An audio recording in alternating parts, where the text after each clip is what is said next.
ವೀಕ್ಷಕರೇ, RJ32 ಕನ್ನಡ ಟಿವಿಯ ವಿಶೇಷ ವರದಿಗೆ ಸ್ವಾಗತ. ನಾನು ರಾಘವೇಂದ್ರ. ಇದೊಂದು ಪ್ರಮುಖವಾದಂತಹ ವರದಿ ಇದೆ. ಕಲಬುರಗಿ ದಕ್ಷಿಣ ಮತಕ್ಷೇತ್ರದ ಶಾಸಕರು ನೋಡಲೇಬೇಕಾದಂತಹ ವರದಿ ಇದೆ.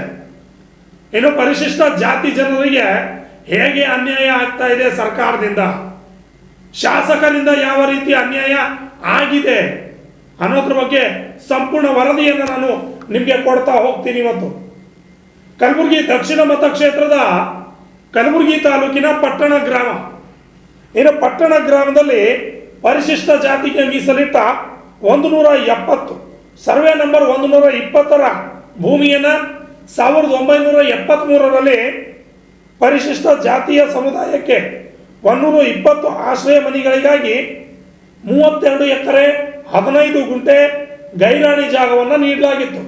ಯಾವಾಗ? 1973ರಲ್ಲಿ. ಯಾರಿಗಾಗಿ? ಪರಿಶಿಷ್ಟ ಜಾತಿಯ ಜನರಿಗಾಗಿ. ಯಾವ ಕಾರಣಕ್ಕಾಗಿ? ಆಶ್ರಯ ಮನೆಗಳಿಗಾಗಿ. ಈ ಜಾಗವನ್ನು 1973ರಲ್ಲಿಯೇ ಮೀಸಲಿಡಲಾಗಿತ್ತು. ಆ ಸಮಯದಲ್ಲಿ ಸುಮಾರು 100 ಮನೆಗಳು ಪರಿಶಿಷ್ಟ ಜಾತಿಯವರ ಮನೆಗಳು ಅಲ್ಲಿ ಇತ್ತು. ಆದರೆ ಈ ಒಂದು ಜಾಗವನ್ನು 2020 ಮತ್ತು 2021ರಲ್ಲಿ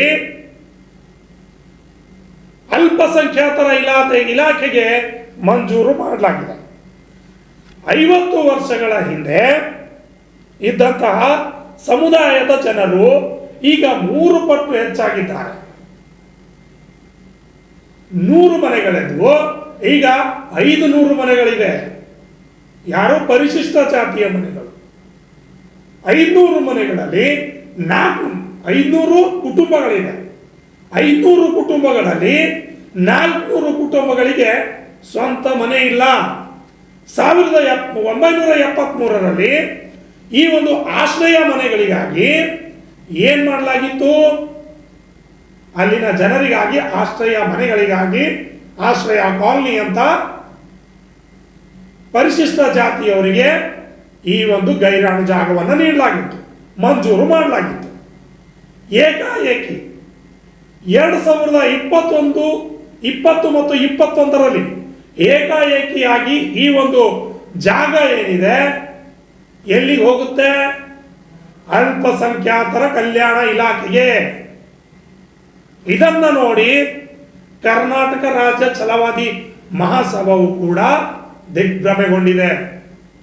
ಏಕಾಏಕಿಯಾಗಿ ಪರಿಶಿಷ್ಟ ಜಾತಿಯವರಿಗೆ ನೀಡಬೇಕಾಗಿದ್ದ ಆಶ್ರಯ ಮನೆಗಳನ್ನ ನೀಡಬೇಕಾಗಿದ್ದಂತಹ ಜಾಗ ನೇರವಾಗಿ ಎಲ್ಲಿಗೆ ಹೋಗುತ್ತೆ? ಸೀದಾ ಅಲ್ಪಸಂಖ್ಯಾತರ ಕಲ್ಯಾಣ ಇಲಾಖೆಗೆ ಹೋಗುತ್ತೆ. ಅಲ್ಪಸಂಖ್ಯಾತರ ಕಲ್ಯಾಣ ಇಲಾಖೆಗೆ ಸುಮಾರು ಎಷ್ಟು ಎಕರೆ ಜಾಗ ಹೋಗಿದೆ ಅಂತ ನೋಡೋದಾದ್ರೆ 10 ಎಕರೆ ಜಾಗ ಹೋಗಿದೆ. ಎಷ್ಟರಲ್ಲಿ? 32 ಎಕರೆ 15 ಗುಂಟೆ ಗೈರಾಣು ಜಾಗದಲ್ಲಿ ಆಶ್ರಯ ಮನೆಗಳನ್ನು ಮಾಡುವ ಬೇಕಾದ ಜಾಗದಲ್ಲಿ ಏಕಾಏಕಿಯಾಗಿ ಅಲ್ಪಸಂಖ್ಯಾತರ ಕಲ್ಯಾಣ ಇಲಾಖೆಗೆ 10 ಎಕರೆ ಜಾಗವನ್ನ ಮಂಜೂರು ಮಾಡಲಾಗಿದೆ. ಇನ್ನು ಈ ಮಂಜೂರು ಮಾಡಿದ್ದು ಯಾವಾಗ ಗಮನಕ್ಕೆ ಬಂದಿದೆ ಅಂತ ಅಂದ್ರೆ ಇದೇ ನವೆಂಬರ್ 4, 2025ರಂದು, ಅಂದ್ರೆ ನವೆಂಬರ್ 4ರಂದು ಕಲಬುರಗಿ ದಕ್ಷಿಣ ಮತಕ್ಷೇತ್ರದ ಶಾಸಕರು ಏನ್ ಮಾಡ್ತಾರೆ? ಅಲ್ಲಮ್ಮ ಪ್ರಭು ಪಾಟೀಲ್ ಅವರು ವಸತಿ ನಿಲಯಗಳ ಭೂಮಿ ಪೂಜೆ ಮಾಡುವಾಗ ಇವರ ಗಮನಕ್ಕೆ ಬಂದಿದೆ.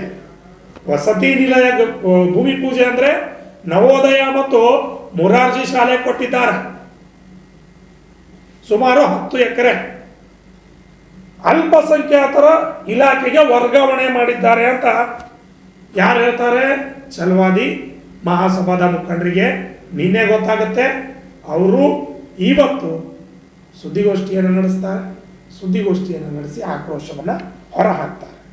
ಏನು ಇದ್ರ ಬಗ್ಗೆ ಶಾಸಕರಿಗೆ ಮಾತನಾಡಿ ಏನ್ ಮಾಡಿದ್ದಾರೆ? ಇದೇ ನವೆಂಬರ್ 4ರಂದು ಮಾತನಾಡಿದ್ದಾರೆ ಶಾಸಕರಿಗೆ. ಈ ರೀತಿ ಆಗಿದೆ, ಈ ರೀತಿ ಅಲ್ಪಸಂಖ್ಯಾತರ ಕಲ್ಯಾಣ ಇಲಾಖೆಗೆ ಏನಾಗಿದೆ? ಈ ಒಂದು ಪರಿಶಿಷ್ಟ ಜಾತಿಯ ಜನರ ಜಾಗ ವರ್ಗಾವಣೆ ಆಗಿದೆ, ಇದರ ಬಗ್ಗೆ ನೋಡಿ ಅಂತ ನವೆಂಬರ್ 4ನೇ ತಾರೀಕು ಶಾಸಕರಾದ ಅಲ್ಲಮಪ್ರಭು ಪಾಟೀಲ್ ಅವರನ್ನ ಭೇಟಿಯಾಗ್ತಾರೆ. ಭೇಟಿಯಾಗಿ ಅವರಿಗೆ ಹೇಳ್ತಾರೆ. ಆದರೆ ಶಾಸಕರು ಸುಳ್ಳು ಭರವಸೆಯನ್ನು ನೀಡ್ತಾರೆ. ಯಾವ ಭರವಸೆ? ನಾನು ಅಧಿಕಾರಿಗಳಿಗೇನೆ ಮಾಡ್ತೀನಿ ಅಲ್ಲದೆ, ಹೇಗಂದ್ರೆ ಪರಿಶಿಷ್ಟ ಜಾತಿಯ ಜನರಿಗೆ ಏನು ಹೇಳ್ತಾರೆ, ಇದ್ರ ಬಗ್ಗೆ ನಾನು ಅಧಿಕಾರಿಗಳ ಜೊತೆ ಮಾತನಾಡ್ತೀನಿ, ಎಲ್ಲ ನೋಡ್ತೀನಿ, ಸಮಯ ಬಂದಾಗ ಎಲ್ಲ ರೀತಿಯಾದ ಚರ್ಚೆ ಮಾಡ್ತೀನಿ ಅಂತ ಅಧಿಕಾರಿಗಳನ್ನ ಸಂಪರ್ಕ ಮಾಡ್ತೀನಿ ಅಂತ ಹೇಳಿಕೊಡ್ತಾರೆ. ಅಲ್ಲದೆ ಯಾವುದೇ ಕಾರಣಕ್ಕೂ ಈ ಒಂದು ಜಾಗವನ್ನು ಅಲ್ಪಸಂಖ್ಯಾತರ ಇಲಾಖೆ ಕೊಡಬಾರದು ಅಂತ ಎಲ್ಲಿ ಹೇಳ್ತಾರೆ? ಮಹಾಸಭಾ, ಕರ್ನಾಟಕ ರಾಜ್ಯ ಛಲವಾದಿ ಮಹಾಸಭಾದ ಮುಖಂಡರ ಎದುರುಗಡೆ ಹೇಳ್ತಾರೆ. ಆದರೆ ಅದಾದ ಮಾರನೇ ದಿನ 5/11/2025 ಮಾನ್ಯ ಕಲಬುರಗಿ ದಕ್ಷಿಣ ಮತಕ್ಷೇತ್ರದ ಶಾಸಕರು ಏನ್ ಮಾಡ್ತಾರೆ? ವಸತಿ ನಿಲಯ ನಿರ್ಮಾಣಕ್ಕೆ ಕಾಮಗಾರಿಯನ್ನು ಪ್ರಾರಂಭಿಸಲು ಬರ್ತಾರೆ. ಯಾರು? ಕಾಂಟ್ರಾಕ್ಟ್ಸ್ಗಳು. ಈ ಸಂದರ್ಭದಲ್ಲಿ ಛಲವಾದಿ ಮಹಾಸಭಾದವರು ಆಕ್ರೋಶವನ್ನು ವ್ಯಕ್ತಪಡಿಸ್ತಾರೆ. ಅಲ್ಲಿನ ಮಹಿಳೆಯರು, ಪುರುಷರು ಮತ್ತು ಮುಖಂಡರು ಎಲ್ಲರೂ ಕೂಡ ನಾವೇ ಹೋಗ್ಬೇಕ್ರಿ ಅಂತ ಆಕ್ರೋಶವನ್ನು ವ್ಯಕ್ತಪಡಿಸ್ತಾರೆ. ಇನ್ನು 2013-14 ವಹಿವಾಟನ್ನು ನೋಡಿದಾಗ ಕೋರ್ಟ್ ಆದೇಶ ಇದು. ಕೋರ್ಟ್ ಆದೇಶವನ್ನು ನೋಡಿದಾಗ ಸುಮಾರು 32 ಎಕರೆ 15 ಗುಂಟೆಯನ್ನು ಪರಿಶಿಷ್ಟ ಜಾತಿಗೆ ನೀಡಬೇಕು ಅಂತ ಹೇಳಲಾಗಿದೆ. ಯಾವಾಗ? 2013-14 1/1/2014. ಒಟ್ಟಲ್ಲಿ 2013-14 ಕೂಡ ಇದರ ಬಗ್ಗೆ ಮ್ಯೂಟೇಷನ್ ರಿಜಿಸ್ಟರ್ ಆಗುತ್ತೆ. ಮ್ಯೂಟೇಷನ್ ಪ್ರತಿ ಕೂಡ ಇದೆ, ಮ್ಯೂಟೇಷನ್ ರಿಜಿಸ್ಟ್ರೇಷನ್ ಆಗುತ್ತೆ.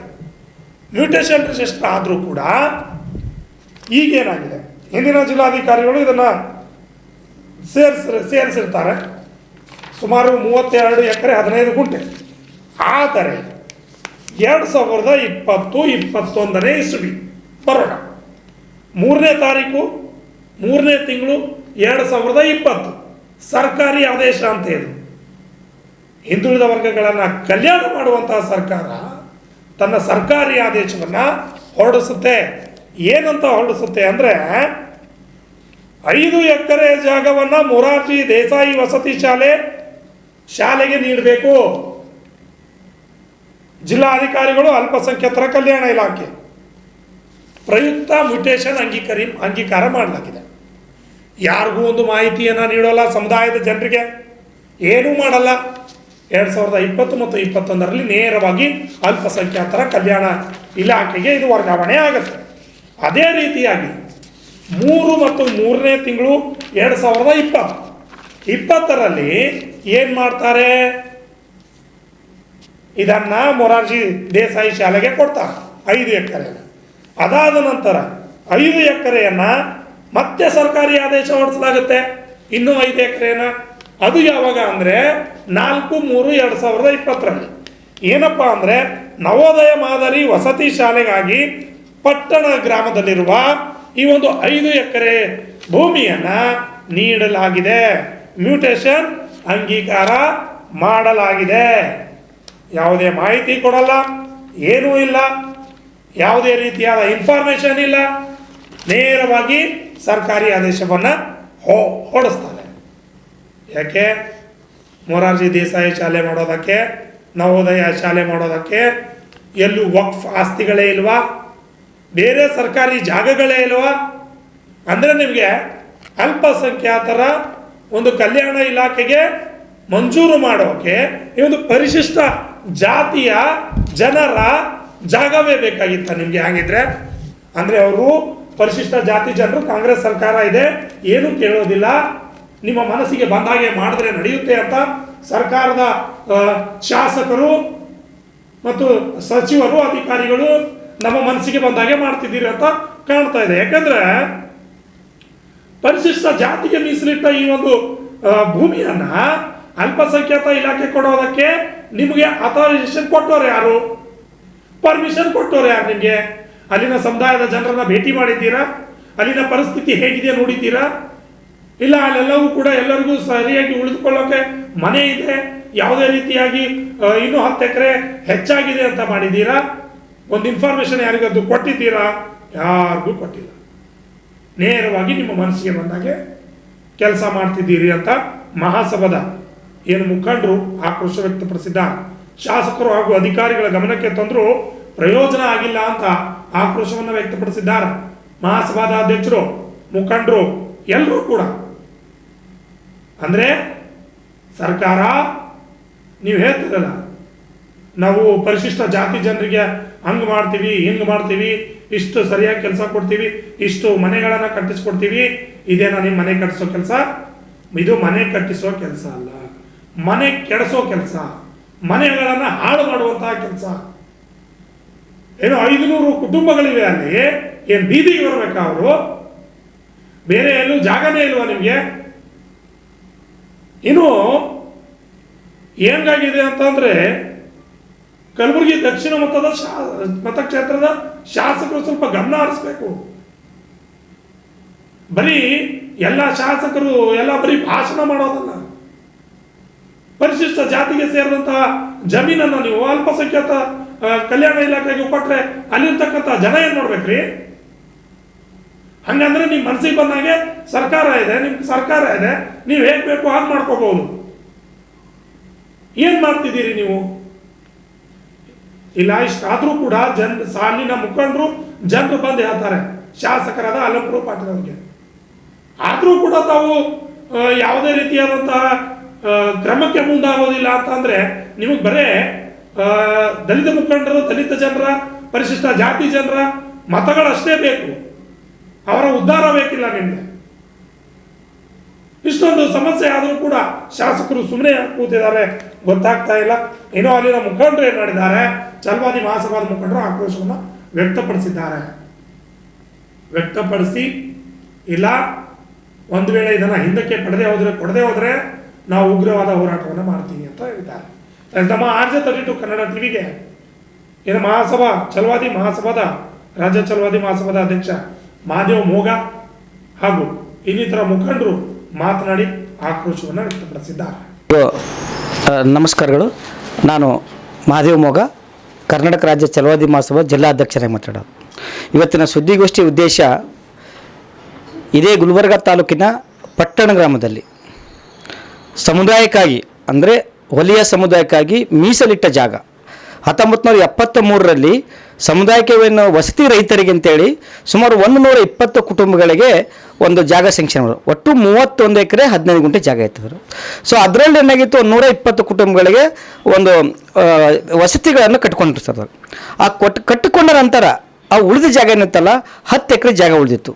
ಆ 10 ಎಕರೆ ಜಾಗದಲ್ಲಿ ಏನಿತ್ತು, ಈ ಒಂದು ಸುಮಾರು ನಮ್ಮ ಸಮುದಾಯ ಜನಗಳು ಸುಮಾರು ವರ್ಷಗಳಿಂದ ವಸತಿ ರೈತರು, ಅಂದರೆ ಸುಮಾರು 50 ವರ್ಷದ ಹಿಂದೆ 120 ಕುಟುಂಬಗಳಿದ್ದು, ಈಗ ಸರಾಸರಿ ಒಂದು 500 ಕುಟುಂಬಗಳಾಗ್ಯಾವ. ಆ 500 ಕುಟುಂಬಗಳಿಗೆ ವಸತಿಗಳಿಲ್ಲ. ಆ ವಸತಿಯನ್ನು ಕಟ್ಟಿಕೊಳ್ಳೋ ಸಲಕ್ಕಾಗಿ ಅನೇಕ ಸಲ ಗ್ರಾಮ ಪಂಚಾಯತಿ ಕೂಡ ಅವ್ರು ಅಪೀಲ್ ಹೋಗ್ಯಾರ, ನಮ್ಗೆ ಜಾಗ ಬೇಕು ಅಂತೇಳಿ. ಅದಕ್ಕಾಗಿ ಇದ್ದೇ ಜಾಗ ಎಲ್ಲ ಇನ್ನೂ 10 ಎಕರೆ ಗಂಟೆ ಉಳಿದಿದೆ. ಆ 10 ಎಕರೆ ಜಾಗದಲ್ಲಿ ನಾವು ನಮ್ಮ ಜೀವನ ಸಾಗಿಸ್ತೇವೆ ಅಂತೇಳಿ ಅನೇಕ ಸಲನು ಅವರು ಸರ್ಕಾರಕ್ಕೆ ಮತ್ತು ಈ ಗ್ರಾಮ ಪಂಚಾಯತಿಗೆ ಮನವಿ ಮಾಡ್ಯಾರ. ಆದರೆ ಒಂದು ಮುಂದುವರೆದ ಭಾಗವಾಗಿ 1984ರಲ್ಲಿ ಮತ್ತೆ ಸರ್ಕಾರ ಒಂದು ಆದೇಶ ಮಾಡಿ ಆ ಉಳಿದ ಒಂದು 10 ಎಕರೆ ಜಮೀನಲ್ಲಿ ಏನದಲ್ಲ, ಅದು 20 ಗುಂಟೆ ಮಾದಿಗ ಸಮಾಜಕ್ಕಾಗಿ, 20 ಗುಂಟೆ ವಲಯ ಸಮುದಾಯಕ್ಕಾಗಿ, 3 ಎಕರೆಯನ್ನು ಇತರೆ ಸಮುದಾಯಕ್ಕೆ ಸ್ಮಶಾನ ಭೂಮಿಗಾಗಿ ಮೀಸಲಾಗಿಟ್ಟಿರ್ತಾರೆ. ಆ ಮೀಸಲಾಗಿ ಇಟ್ಟಿದಂಥ ಜಾಗವನ್ನು ಸರ್ಕಾರದ ಮತ್ತು ಗೆಜೆಟ್ ಆಗಿ ಜಿಲ್ಲಾಧಿಕಾರಿ ಆದೇಶ ಹೊರಡಿಸಿ ಅದನ್ನು ಮೀಸಲಾಗಿಟ್ಟರು. ಆ ಉಳಿದ 9 ಎಕರೆ ಉಳಿತದ, ಅಂದರೆ ಒಟ್ಟು 7 ಎಕರೆ ಜಮೀನು ಉಳಿತದ. ಆ 7 ಎಕರೆ ಜಮೀನಕ್ಕೆ ನಮ್ಮ ಸಮುದಾಯದ ಅನೇಕ ಸಮುದಾಯದ ಕಾರ್ಯಕ್ರಮ ಮಾಡ್ಕೊತ ಇಲ್ಲಿವರೆಗೆ ಬಂದಿರು.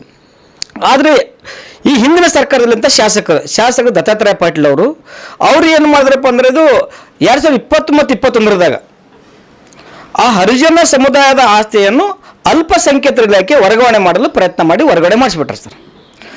ಆ ವರ್ಗಾವಣೆ ಸಂದರ್ಭದಲ್ಲಿ ಸಮುದಾಯದಾಗಲಿ ಅಥವಾ ಗ್ರಾಮ ಸಭೆಗಳು ಮಾಡಿ ಯಾವುದೇ ಒಂದು ನೋಟಿಸ್ ಕೊಡದೆ ಅಥವಾ ಜನರಲ್ಲಿ ಜಾಗೃತಿ ಮೂಡಿಸದೆ ನೇರವಾಗಿ ಅದನ್ನು ವರ್ಗಾವಣೆ ಮಾಡಿರ್ತಾರೆ. ವರ್ಗಾವಣೆ ಹೆಂಗೆ ಮಾಡಿರ್ತಾರೆ ಅಂದರೆ, ಜಿಲ್ಲಾಧಿಕಾರಿಗಳ ಆದೇಶ ನಿತ್ತಲ್ಲ 84ರದಾಗ, ಆ ಆದೇಶದ ಪ್ರತಿಯನ್ನು ಹಚ್ಚಿನೇ ಡೈರೆಕ್ಟಾಗಿ ಅದನ್ನು ವರ್ಗಾವಣೆ ಮಾಡಿರ್ತಾರೆ. ಆ ವರ್ಗಾವಣೆ ಮಾತ್ರ ನಮ್ಮ ಜನರಿಗೆ ಯಾರಿಗೂ ಗೊತ್ತಿಲ್ಲ. ಇನ್ನೂ ನಮ್ಮ ಜಾಗ ಇದೆ, ಮತ್ತು ಆಶ್ರಮ ಮನೆ ಕಟ್ಕೋಬೇಕೆಂಬ ಒಂದು ಆಶಯವನ್ನು ಇಟ್ಕೊಂಡು ಕೂತಿದ್ರು. ಆದರೆ ಮೊನ್ನೆ ಅಂದರೆ ಇದೇ ತಿಂಗಳಿನಲ್ಲಿ ಮಾನ್ಯ ಶಾಸಕರು ಅಲ್ಪಸಂಖ್ಯಾತರ ಇಲಾಖೆಯ ನೋಡಿ 2 ಅಲ್ಪಸಂಖ್ಯಾತರದೇ ನವೋದಯ ಮಾದರಿಯ ವಸತಿ ಶಾಲೆ ಮತ್ತು ಇನ್ನೊಂದು ಮೊರಾರ್ಜಿ ದೇಸಾಯಿ ವಸತಿ ಶಾಲೆಗಳು, ಅವೆರಡು ಅಲ್ಪಸಂಖ್ಯಾತರ ಇಲಾಖೆಯ ಶಾಲೆಗೆ ಒಂದು ಏನು ಅಡಿಗಲ ಸಮಾರಂಭಕ್ಕೆ ಹೋದಾಗ ನಮ್ಮ ಸಮುದಾಯ ಜನರಿಗೆ ಗೊತ್ತಾಯ್ತು. ಅವಾಗ ಏನು ಮಾಡ್ರಿ ಜನ, ಇಲ್ಲ ನಮ್ಮ ಜಾಗ ಅದ, ನಮ್ಮ ಇರ್ಲಿಕ್ಕೆ ಜಾಗ ಇಲ್ಲ, ಯಾಕಿಲ್ಲ ಅಂದರು. ಅವಾಗ ಶಾಸಕರು ಇಲ್ಲ ಪರವಾಗಿಲ್ಲ, ನಾನು ನಿಮ್ಗೆ ಅಧಿಕಾರಿಗಳು ಮಾತಾಡಿ ಯಾವುದೇ ಕಾರಣಕ್ಕೂ ನಿಮ್ಮ ಸಮುದಾಯಕ್ಕೆ ಮೀಸಲು ಜಾಗನ್ನು ಹೋಗಿಕೊಡಲ್ಲ ಅಂತೇಳಿ ಆಶ್ವಾಸನೆ ಕೊಟ್ಟರು. ಆಶ್ವಾಸನೆ ಕೊಟ್ಟ ನಂತರ ನಾವೆಲ್ಲರೂ ಪರವಾಗಿಲ್ಲಪ್ಪ ಅಂತ ಕೂತ್ಬಿಟ್ಟಿದ್ದಾರೆ. ಆದರೆ ಮೊನ್ನೆ ಮತ್ತು ನಿನ್ನೆ ಇವಾಗ 3 ದಿವಸ ಸತತವಾಗಿ ಗುತ್ತಿಗೆದಾರ ಬಂದು ಕೆಲಸ ಆರಂಭ ಮಾಡ್ಲಿಕ್ಕೆ ಪ್ರಾರಂಭ ಮಾಡಿದನು. ಆ ಆರಂಭ ಮಾಡಿದಾಗ ಸಮುದಾಯ ಜನ ವಿರೋಧ ಮಾಡಿ ಹೆಣ್ಣು ಮಕ್ಕಳು ಪ್ರತಿಯೊಬ್ಬರು ಸುಮಾರು 100 ಜನನು ಅಲ್ಲಿ ಬಂದು ವಿರೋಧ ಮಾಡಿದರು. ವಿರೋಧ ಮಾಡಿದಾಗ ಅವರು ಯಾವ ಕಾರಣಕ್ಕೆ ವಿರೋಧ ಮಾಡ್ತೀರಿ, ಶಾಸಕರು ನಮಗೆ ಹೇಳಿದ್ರೆ ಮಾತ್ರ ನಾವು ಬಂದ್ ಮಾಡ್ತೀವಿ ಅಂತ ಉಡಾಫಿ ಉತ್ತರ ಕೊಡಕ್ಕೆ ಗುತ್ತಿದಾರ ಕೊಟ್ಟಿದ್ದಾನೆ. ಅದನ್ನು ನಾವು ಹೇಳ ಬಯಸ್ತೀವಿ ಮಾನ್ಯ ಶಾಸಕರೇ, ನೀವು ಶಾಸಕರು ಆಗಬೇಕಾದ್ರೆ ನಮ್ಮ ಸಮುದಾಯದ ಕಾಂಟ್ರಿಬ್ಯೂಷನ್ ಭಾಳ ಅದ. ನಿಮ್ಗೆ ಸುಮಾರು 99% ಈ ಸಲ ನಮ್ಗೆ ಕಾಂಗ್ರೆಸ್ಗೆ ಮತ ಹಾಕಿದ್ದೀವಿ. ಆ ಮತ ಹಾಕಿದ ಒಂದು ಕಾರಣದಿಂದ ಇವತ್ತು ನೀವು ಶಾಸಕರು ಕೂಡ ಆಗಿದ್ದೀರಿ. ಆ ಶಾಸಕರಾಗಿ ನಮ್ಮ ಸಮುದಾಯಕ್ಕೆ ನೀವು ಅದು ಋಣ ತೀರಿಸಬೇಕು ಹೊರತಾಗಿ ವಸತಿಯ ರೈತರಾಗನೇ ಮಾಡಬಾರ್ದು. ಅದಕ್ಕೆ ಈಗಾದರೂ ಕೂಡ ಮಾನ್ಯ ಶಾಸಕ ಎಚ್ಚೆತ್ತುಕೊಂಡು ನಮ್ಮ ಸಮುದಾಯಕ್ಕೆ ಏನಾಗಿದೆ ಅನ್ಯಾಯವನ್ನು ಸರಿಪಡಿಸಬೇಕು.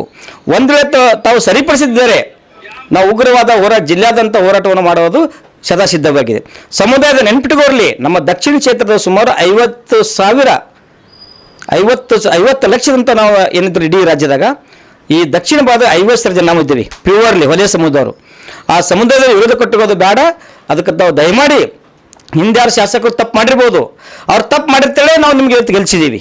ನೀವು ಕೂಡ ಅದು ತಪ್ಪು ಮಾಡಿದ್ರೆ ಗಂಭೀರವಾದ ನೀವು ಒಂದು ಸಮಸ್ಯೆ ಎದುರಿಸಬೇಕಾಗ್ತದ.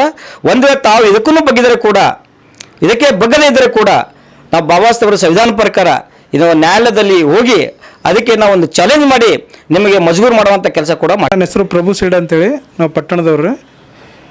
ಏನಪ್ಪ ಅಂದ್ರೆ ಈಗ ನಮ್ಮ ಪಟ್ಟಣ ಗ್ರಾಮ ಸಿದ್ಧಾರ್ಥ ನಗರ ಹರಿಜನ ಬಡಾವಣೆಗೆ 1973ರಲ್ಲಿ ಆ ಟೈಮ್ನಾಗ ನಮ್ಮ ಬಡಾವಣೆಗೆ 120 ಮನೆಗಳು ಶಂಕ್ಷನ್ ಆಗಿವೆ. ಆ ಟೈಮ್ನಾಗ 120 ಕುಟುಂಬಗಳಿದ್ದು. ಅವಾಗ 32 ಎಕರೆಯಲ್ಲಿ 1 ಎಕರೆ ಸ್ಮಶಾನ ಭೂಮಿಗೆ ಬಿಟ್ಟು ಉಳಿದ ಜಮೀನು ಹರಿಜನ ಮತ್ತು ಗಿರಿಜನ ಜನ ಅಂತ ನಮ್ಮ ಜನಕ್ಕೆ ಅವಾಗೇ ಆರ್ಡ್ರ್ ಆಗಿತ್ತು.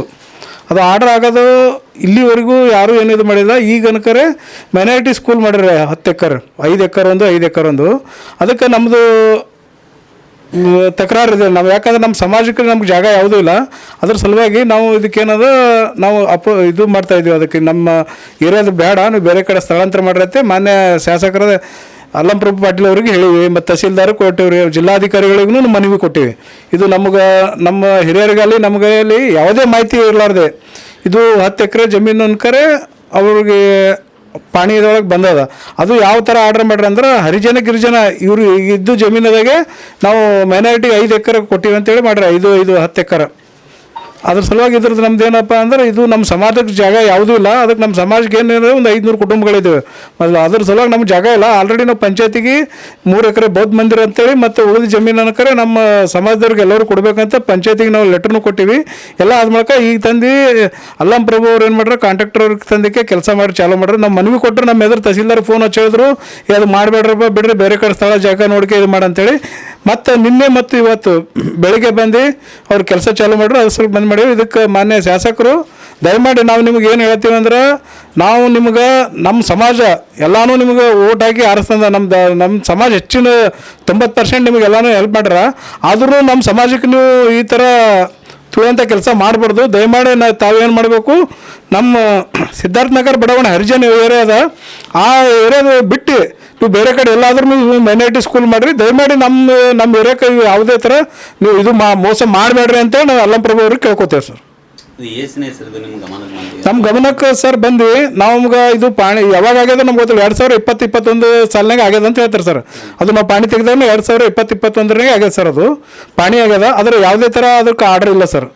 ಆರ್ಡ್ರ್ ಇಲ್ಲ. ಅದಕ್ಕೆ ನಾವೇನು ಹೇಳ್ತೇವೆ, ನಮಗೆ ಅದು ಯಾವಾಗ ಆರ್ಡ್ರ್ ಆಗ್ಯದ ಏನೋ ನಮ್ಗೆ ಗೊತ್ತಿಲ್ಲ. ನಮಗೆ ಯಾವ ಪಕ್ಷ ಪಾರ್ಟಿ ನಮ್ಮ ಸಮಾಜಕ್ಕೆ ನಮ್ದು ಏನದ ಅದು ನಮಗೆ ಇದು ಮೇನ್ ಬೇಕೀಗ. ಅದು ಆವಾಗ ಆಗೋದು ನಮ್ಗೆ ಇವರು ಯಾವಾಗ ಬಂದು ಅಡಿಗೆಲ್ ಸಮಾರಂಭ ಮಾಡಕತ್ತರು ಅವಾಗೇ ನಮ್ಗೆ ಗೊತ್ತಾಗಿತ್ತು. ಅವಾಗ ಹೋಗಿ ನಾವು ಕೇಳಿದ್ವಿ, ಸರ್ ಇಲ್ಲಿ ಬೇಡ ಇದು ಮಾಡಬೇಡ ಅಂತ ಕೆಲವು ನಮ್ಮ ಮುಖಂಡರೆಲ್ಲ ಕೇಳ್ಯಾರ. ಕೇಳ್ಕೊಳಕ್ಕಿಲ್ಲ, ನಮ್ದು ಏನಿಲ್ಲ, ನಿಮ್ಮ ಅಭ್ಯಂತರ ಇದ್ರೆ ನಾವು ಮುಂದೆ ಬಿಡ್ತೀವಿ ಅಂತ ಹೇಳ್ಯಾರ ಅವರು. ನಿಮ್ದು ಯಾರ್ದಾರು ಅಬ್ಜೆಕ್ಷನ್ ಇದ್ರೆ ನಾವು ಬಿಡ್ತೀವಿ, ನಾವು ಬಿಟ್ಟು ನಾವು ಬೇರೆ ಕಡೆ ಸ್ಥಳಾಂತರ ಮಾಡ್ತೀವಿ ಅಂತ ನಮ್ಮ ಎದುರು ಹೇಳ್ಯಾರ. ನಾವು ಮನವಿ ಕೊಟ್ಟು ಅವ್ರಿಗೆ ಹೇಳಿದೆ, ಸರ್ ದಯಮಾಡಿ ನಮ್ಮ ಸಮಾಜಕ್ಕೆ ಯಾವುದೂ ಜಾಗ ಇಲ್ಲ, ಇದಕ್ಕೆ ಬಿಟ್ರೆ ನೀವು ಬೇರೆ ಕಡೆ ಈ ಬೇರೆ ಕಡೆ ಇದೇನು ಮೈನಾರಿಟಿ ಏನು ಹಾಸ್ಟೆಲ್ಗಳು ಎರಡು ಅವು ಬೇರೆ ಕಡೆ ಸ್ಥಳಾಂತರ ಮಾಡಿ ಸರ್, ಇದು ನಮ್ಮ ಏರಿಯಾಕ್ಕೆ ಸಂಬಂಧಪಟ್ಟದ, ನಮಗೆ ಬೇಕಂತ ನಾವು ಹೇಳಿವಿ ಸರ್. ಹ್ಞೂ ಅಂತೇಳಿ ಮತ್ತೆ ಮರುದಿನ ಏನು ಕಾಂಟ್ರಾಕ್ಟರ್ ಕಳಿಸ್ತಾರೆ. ಕಾಂಟ್ರಾಕ್ಟರ್ ನಾವು ಕೇಳಿದೆ, ಹೇಳ್ರಿ ನೀವು ಯಾರು ಕೇಳಕ್ಕೆ, ನಿಮ್ದೇನದ ಇಲ್ಲ ಅಧಿಕಾರ, ನಾವು ಪ್ರಜೆಗಳಿದ್ದೇವೆ ಸರ್, ನಾವು ನಮ್ಮ ಜನ ಇದ್ದೀವಿ, ನಮ್ಮ ಜನ ಏನು ಕೇಳಬೇಕಂತ ನಾವು ಕೇಳಕತ್ತೀವಿ, ನೀವು ಬಂದ್ ಮಾಡಿ ಹೋಗ್ರಿ ಕೇಳ್ರಿ, ನೀವು ಎಮ್ ಎಲ್ ಅವ್ರಿಗೆ ಕರ್ಕೊಂಡು ಬರ್ರಿ ಅಂತ ನಾವು ಹೇಳಿ ಕಳಿಸಿವಿ ಸರ್. ಅವ್ರಿಗೆ ವಾಪಸ್ ಕಳಿಸಿ, ಹೇಳ್ರಿ ನಮ್ಗೆ ಎಮ್ ಎಲ್ ಅವ್ರು ಕೆಲಸ ಮಾಡಂದ್ರೆ ನಾವು ಮಾಡ್ತೀವಿ ಅಂತ ಕಾಂಟ್ರಾಕ್ಟರ್ ಹೇಳ್ತಾನೆ ಸರ್. ಈಗ ನೀವು ಇದು ಮುಂದೆ ಆಲಿಲ್ಲ ಅಂದ್ರೆ ಮುಂದಿನ ಕ್ರಮ ಏನಿತ್ತು ಸರ್? ನಾವು ಮುಂದೆ ಆಗಲಿಲ್ಲ ಅಂದ್ರೆ ಮತ್ತು ಜಿಲ್ಲಾಧಿಕಾರಿಗಳು ಮತ್ತು ಎಮ್ ಎಲ್ ಎ ಸಾಹೇಬ್ರ ಮನೆ ಎದುರು ಹೋರಾಟ ಮಾಡ್ತೀವಿ, ಸತ್ಯಾಗ್ರಹ ಮಾಡ್ತೀವಿ, ನಾವು ಮತ್ತು ಸ್ಟ್ರೈಕ್ನು ಮಾಡ್ತೀವಿ ಸರ್. ಮುಂದಿನ ದಿನಗಳಲ್ಲಿ ನಾವು ಇಟ್ಟು ಸರಳಾಗಿ ಬಿಡಲ್ಲ ಸರ್. ಇದು ನಮ್ಮ ಸಮಾಜಕ್ಕೆ ಕೊಟ್ಟದ್ದು 1973ದಾಗ ಕೊಟ್ಟರು, 1982ದಾಗ ಹರಿಜನ ಬಡಾವಣೆಗೆ ಮೀಸಲಿಟ್ಟು ಜಮೀನತ್ತು ಪಾಣಿದಾಗ ಆಲ್ರೆಡಿ ಅದ ಸರ್. ಅವ್ರು ತಾವು ನೋಡ್ಬೋದು, ತಹಸೀಲ್ದಾರು ಮತ್ತು ಎಮ್ ಎಲ್ ಅವ್ರು ನೋಡ್ಬೋದು ರೀ. ಅದಕ್ಕೆ ಈ ನಮ್ಮ ಹರಿಜನ ಮತ್ತು ಗಿರಿಜನ ಇವರಿಗೆ ಮೀಸಲಾತಿಯಾಗಿ ಇಟ್ಟ ಜಮೀನು 31 ಎಕರೆ ಅಂತೇಳಿ ಪಾಣಿದಾಗ ಆಲ್ರೆಡಿ 82ದಾಗೆ ಆಗ್ಯದ ಸರ್ ಪಾಣಿದಾಗ. ಅವಾಗ ಇಟ್ಟುದು ಮತ್ತು ಅವ್ರು ನೋಡಿ ತಹಸೀಲ್ದಾರ್ ಒಂದು ಆರ್ಡರ್ ಮಾಡ್ಬೇಕಾದ್ರೆ ಅದು ಆರ್ಡರ್ ಎಲ್ಲ ಹಿಂದಿನ ತೆಗೆದು ನೋಡಿ ಮಾಡ್ಬೇಕು ಸರ್. ಅದು ತೆಗೆದು ನೋಡ್ಲಾರ್ದೆ ಮಾಡಿ ಈ ಥರ ನಮ್ಮ ಸಮಾಜಕ್ಕೆ ಮೋಸ ಮಾಡಕತ್ತಾರೆ ಇವರು ಶಾಸಕರು. ಯಾಕಂದ್ರೆ ಹೋಗಿ ನಾವು ಅವ್ರಿಗೆ ಮಾಹಿತಿ ಇಲ್ಲ ಅಂದ್ರೆ ಅವ್ರಿಗೆ ಲೆಟ್ರ್ ಕೊಟ್ಟು ಮಾಹಿತಿ, ಸರ್ ಎಲ್ಲರಿಗೂ ಲೆಟ್ರ್ ಕೊಟ್ಟಿವಿ, ನಿಮ್ಗೇನೋ ಕೊಡ್ಬೇಕು ಸರ್, ದಯಮಾಡಿ ಇದನ್ನು ಕ್ಯಾನ್ಸಲ್ ಮಾಡಿರಿ, ಬೇರೆ ಕಡೆ ಸ್ಥಳಾಂತರ ಮಾಡಿರಿ. ಕ್ಯಾನ್ಸಲ್ ಅಂತಿಲ್ಲ, ಬೇರೆ ಕಡೆ ದುನಿಯಾ ಜಾಗ ಅದ, ಬೇರೆ ಕಡೆ ಮಾಡಿರಿ, ನಮ್ಗೇನು ಹಿಂದೆ ಕೊಟ್ಟರ ಜಾಗ ಅದು ನಮ್ಮ ಸಮಾಜಕ್ಕೆ ಇರಲಿ ಅಂತೇಳಿ ಮನವಿ ಮಾಡಿವಿ ಸರ್ ನಾವು. ನೋಡಿದ್ರಲ್ಲ ಯಾವ ರೀತಿಯಾಗಿ ಹೇಳಿದ್ರು ಅಂತ. ಏನೇ ಇರಲಿ, ಸರ್ಕಾರ ಪರಿಶಿಷ್ಟ ಜಾತಿಯ ಜನರ ಕಲ್ಯಾಣ ಮಾಡಬೇಕು ಹೊರತು ಅವರಿಗೆ ಕೊಟ್ಟಿರ್ತಕ್ಕಂತಹ ಜಾಗಗಳನ್ನು, ಅವರಿಗೆ ಕೊಟ್ಟಿರ್ತಕ್ಕಂತಹ ಸೌಲಭ್ಯಗಳನ್ನು ಕೊಳ್ಳುವಂತಹ ಪ್ರಯತ್ನವನ್ನು ಮಾಡಬಾರ್ದು ಅಂತ ಹೇಳ್ತಾ, ಶಾಸಕರಾದ ಅಲ್ಲಂ ಪ್ರಭು ಪಾಟೀಲ್ ಅವರು ಇದರ ಬಗ್ಗೆ ಗಮನ ಹರಿಸಬೇಕು ಅಂತ ಹೇಳ್ತಾ ಈ ಒಂದು ವರದಿಯನ್ನು ಇಲ್ಲಿಗೆ ಮುಗಿಸ್ತಾ ಇದ್ದೀನಿ. ನಮಸ್ಕಾರ.